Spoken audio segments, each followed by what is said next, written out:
L'actualité économique avec vous, Claire Bonichon, bonjour. Bonjour Vincent. Et on commence par faire un point sur les marchés. Quelle est la tendance ce matin ? Eh bien, c'est le rouge qui domine ce matin en Asie. À Tokyo, le Nikkei qui s'était ressaisi hier a replongé ce matin. Il clôture, vous le voyez, en baisse de 2,63%. Il a effacé tous ses gains de 2015. La remontée du yen défavorise les valeurs exportatrices nippones et l'absence de perspective de rebond du pétrole pèse également sur la tendance. Alors globalement, ce matin, les marchés asiatiques sont extrêmement volatile. Shanghai est repassé dans le vert. Hong Kong est en baisse. Une baisse un peu partout dans le sillage de Wall Street. Écoutez cette analyse. Les marchés américains ont clôturé en forte baisse hier soir. Le Dow Jones a perdu 364 points, principalement en raison d'inquiétudes quant à un ralentissement économique mondial. L'économie pourrait entrer en récession. Les ventes massives aux États-Unis ont donc fait plonger les marchés chinois ce matin. Et notez que suite aux attentats dans la capitale indonésienne, la bourse de Jakarta est en forte baisse. Vous le voyez, le Jakarta Composite en baisse de 1,72%. La roupie indonésienne est également ce matin en forte baisse. C'est la préoccupation du moment sur les marchés. Claire, la tendance sur le marché pétrolier, quelle est-elle ce matin ? Eh bien, il se stabilise en Asie, mais le brut léger américain, le WTI, tutoie toujours les $30, proche de ses plus bas niveaux depuis décembre 2003. Le marché pétrolier est plombé par une surabondance générale dans le monde. Il a perdu, je vous le rappelle, près de 20% depuis le début de l'année. Et hier, en plus, on a appris que les stocks américains étaient plus importants que prévu. Direction New York, à présent, Claire, où les pourparlers ont repris entre l'Argentine et les fameux fonds vautours. Oui, l'Argentine qui veut tourner la page des années Kirchner.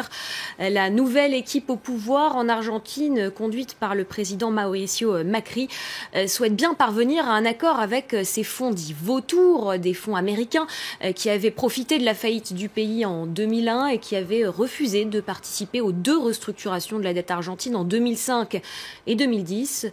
Buenos Aires espère ainsi pouvoir retourner sur les marchés financiers internationaux. Georges Lédric. C'était un engagement du candidat Macri, mettre fin au conflit qui oppose l'Argentine à un groupe de fonds d'investissement américains.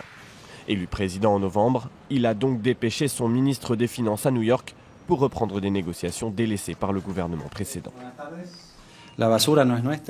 Ces ordures ne nous appartiennent pas, mais nous n'avons aucun problème à les nettoyer. Nous acceptons de payer le capital de la dette parce que c'est ce que nous devons, mais nous ne pensons pas que ce capital doit être augmenté comme il l'a été lors du jugement.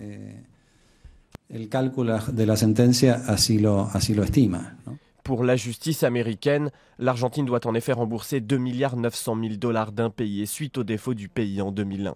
Une dette rachetée au plus bas par des fonds spéculatifs au moment de la crise et sur laquelle il demande près de 6 milliards de dollars d'intérêts, 9,9 milliards au total. Une demande inacceptable pour le gouvernement précédent de Cristina Kirchner qui a préféré claquer la porte et exclure l'Argentine des marchés financiers. Mauricio Macri, lui, veut mettre fin au contentieux au plus vite. J'espère que nous pourrons mettre derrière nous cette partie de notre dette que nous n'avons pas su ou mal su négocier, parce que cela limite notre croissance économique. Une fois ce problème réglé, ceux qui peuvent investir, croître et donner du travail aux Argentins auront accès à davantage de financement, donc de possibilités. En revenant sur les marchés financiers, Mauricio Macri espère ne plus avoir recours à la planche à billets pour financer le déficit. Son objectif, juguler une inflation endémique qui atteint 10 à 15% chaque année.